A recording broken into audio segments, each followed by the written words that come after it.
What's up, guys? Welcome to Daily Dose of Reddit. This is your host whose older brother had 2 songs played on LA radio today. It's pretty cool. Zach, and today's subreddit is r/IDontWorkHereLady. Alright, this story's called Tales from the Docks 3. Hurry up and fix my boat! For those who haven't seen these posts yet, here's Tales from the Dock 1 and here's number 2. I would read them, but if I read those two on their own would take up an entire episode. So I'm not, because neither of them are from I Don't Work Here Lady. So here's number 3. This happened a few months ago in May, just before all the protesting began, and just after everyone seemed to collectively determine the virus is gone now, hooray! Unlike most of the idiots in my area, though, I was still maintaining social distancing and isolation and wearing my mask. Good for you, buddy. Here's the character sheet. There's me, your lord and savior. Huh? Maskless Karen. AJ. Not the real name, obviously. He's the harbor master. Dave. Again, not real name. Security.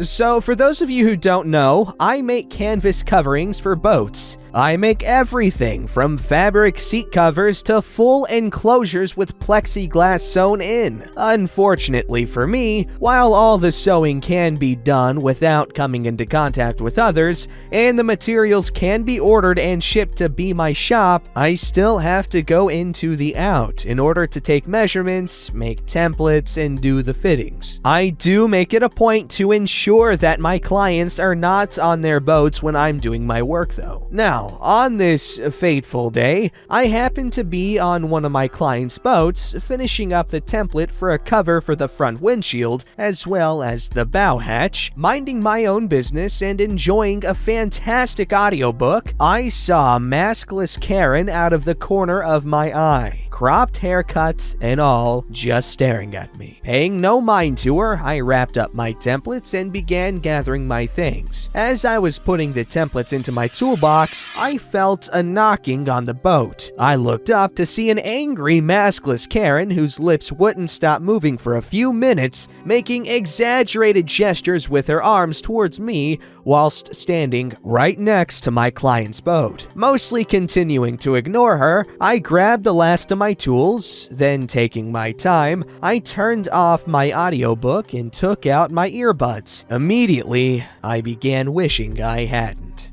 Incompetent bastards! Beg your pardon? Do you need something of me, miss? Did you not hear a word I said? I did not. Want to repeat yourself without yelling? She folds her arms as if to speak down to me. I said you marina people need to hurry up and fix my boat. I already called your office. Told you we were leaving tomorrow and have to get the engine working. Not a mechanic, don't work for the marina, and the marina doesn't fix Don't talk back to me, you lazy short! You get down to my boat and fix it this instant, or I'm gonna talk to the manager. We're best friends and he's gonna fire you. You mean the harbor master, AJ? Well, of course! Fine, let's go talk to AJ. Maskless Karen storms ahead as I grab my things and begin making our way to the office. I let her walk several paces ahead since she's a maskless modiliate. As we get up to the office, a young blonde woman in the marina uniform walks out of the building.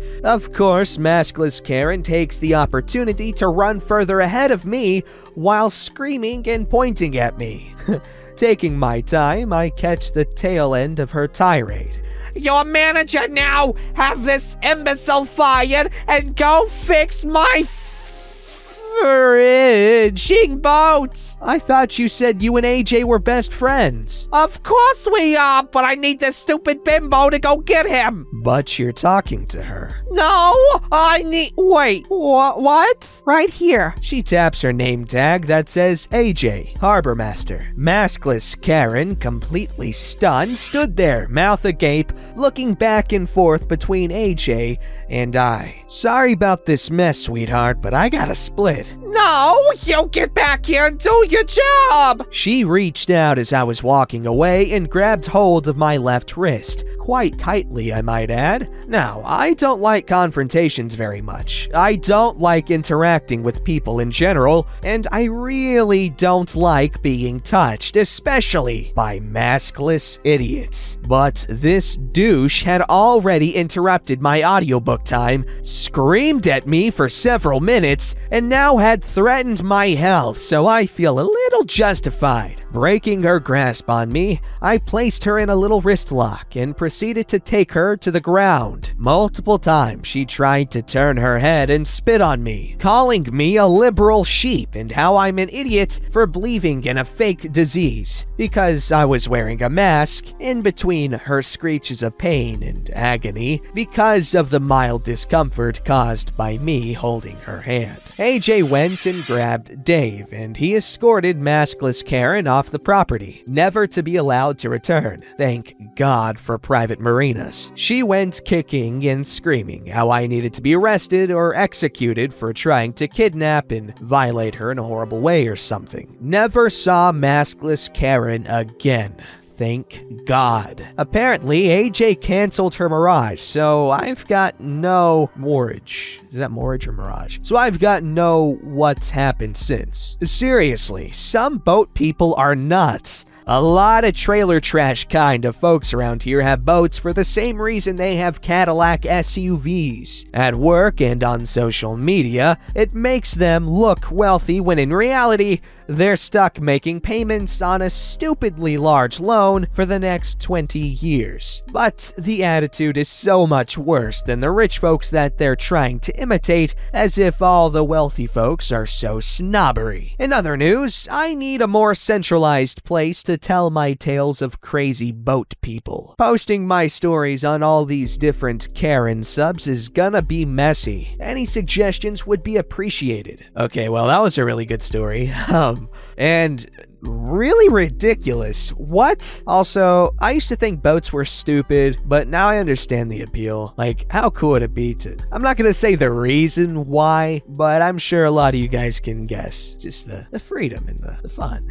This story's called Lady is Entitled to My Assistance. Warning, blood. Hospital food isn't crunchy. For whatever reason, none of it has a good, satisfying crunch. The crunchiest thing they seem to have is Raisin Bran, and that just doesn't do the trick. And after a week of being held captive by tubes and wires, I was ready for food that was actually satisfying to chew. Finally discharged, I stopped off at Humongo Chain Grocery Store for my craving. Don't judge, but all I wanted was a bowl of corn checks and freezing ice-cold milk. Hand basket containing my crunchy treat, I was rifling through the milk section, looking for the coldest jug with the latest expiration date they had. Yes, at most you can get milk that is only 2 days fresher than the jugs at the front. But I just got out of the hospital, so I was feeling really picky when she lit up my life in exactly the same way that a swarm of locusts blots out the sun. She was wearing some kind of dark, expensive-looking pants and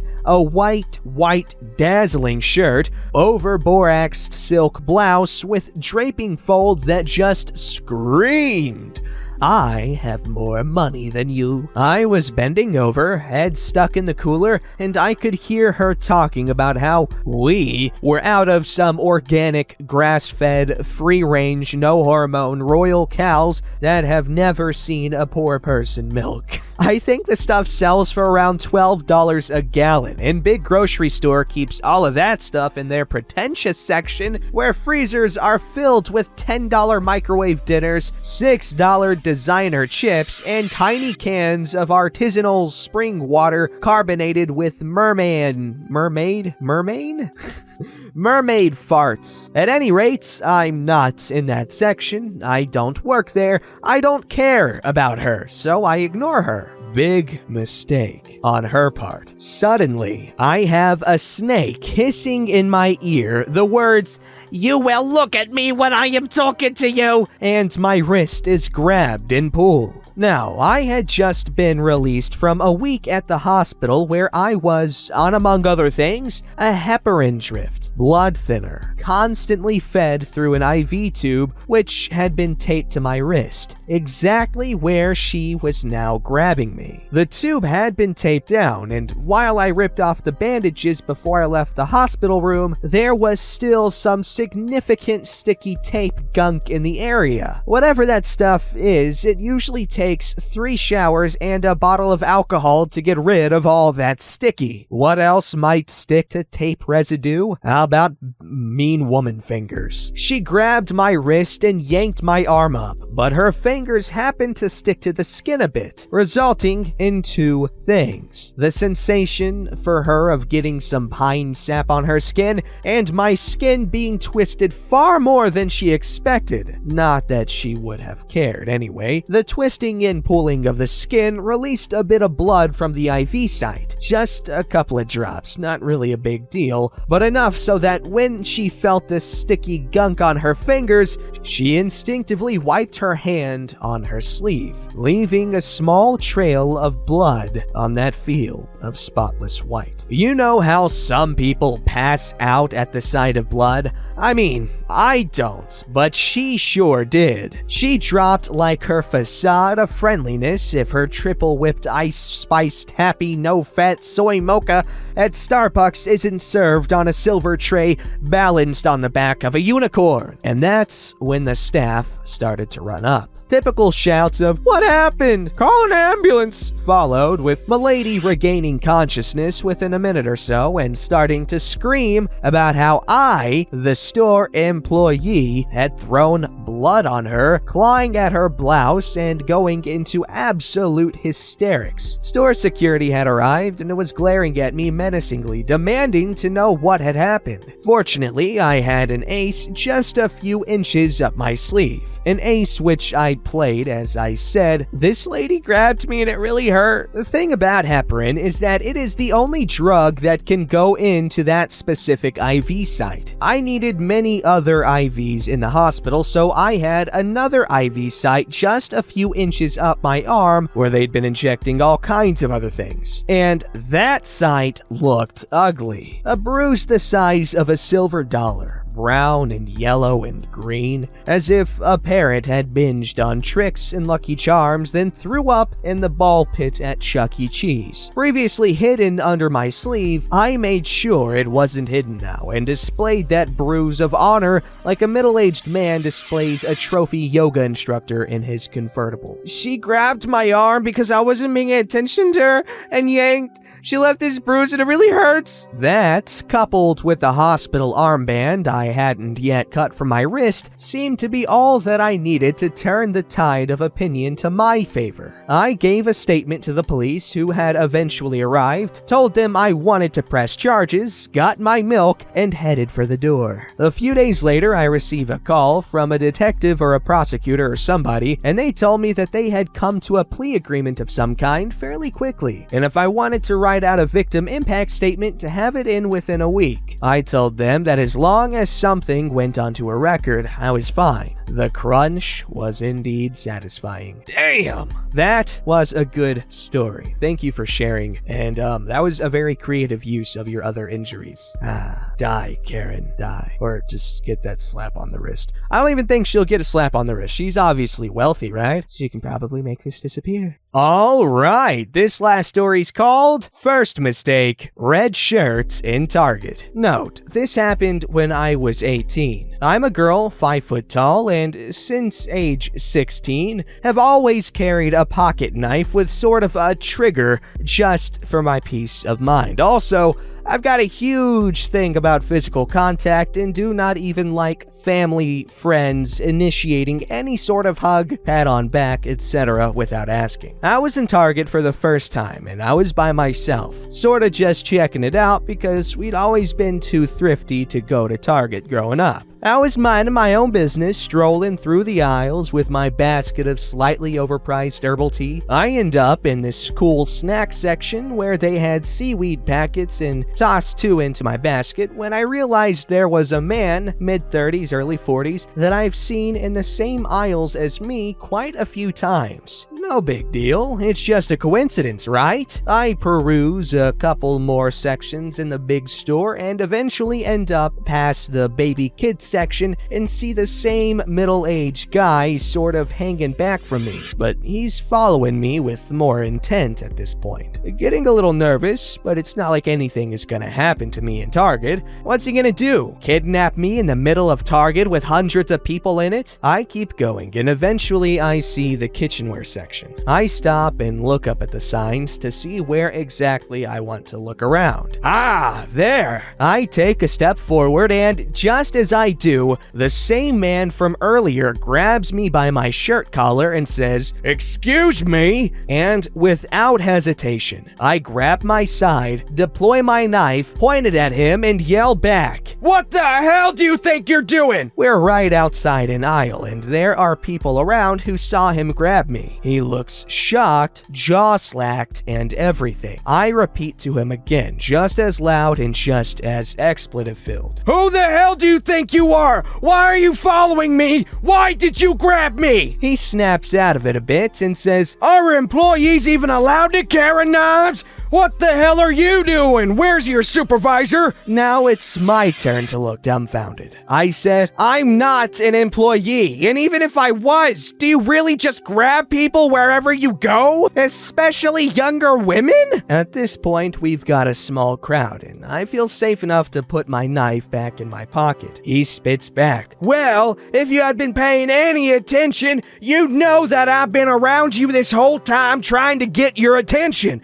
but you just keep walking off from me. Aren't you supposed to help people in the store?" Did you hear a word I said? I don't work here. He took a step forward to look down at me and started on about, "All you had to do was say so then. Instead, you pulled a knife on me like some psycho bimbo." He then points out that I'm wearing a red shirt. I'm floored at this. I'm wearing a dark red and plaid long-sleeve harness crop top and black high-waisted jeans. What Target employee do you see wearing a plaid crop top? Finally, someone steps in to help. A tall, burly guy who looked like Duck Dynasty met Sons of Anarchy gets in between us and pushes the guy back and tells him that's no way to speak to anyone and says, "I saw the whole thing. You grabbed her by her collar. She has every right to be defensive." At this, Creep backed off, and Ducks of Anarchy, my hero, tells him to F off. He fires off one last, "Crazy bimbo," but walks off towards the back of the store.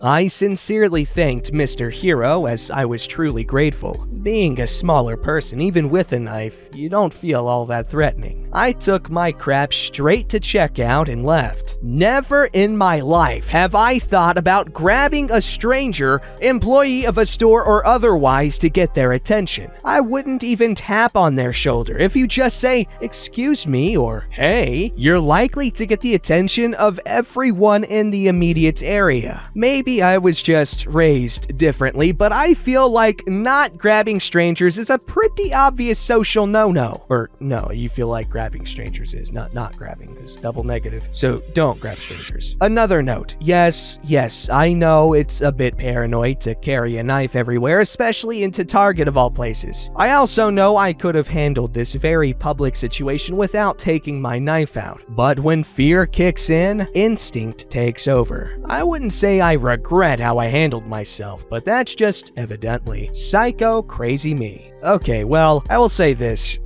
If you have a weapon, you're going to be inclined to use it. Like, for instance, if two people are presented with the same threat, the person with the knife is going to be more likely to want to use a knife because they have one.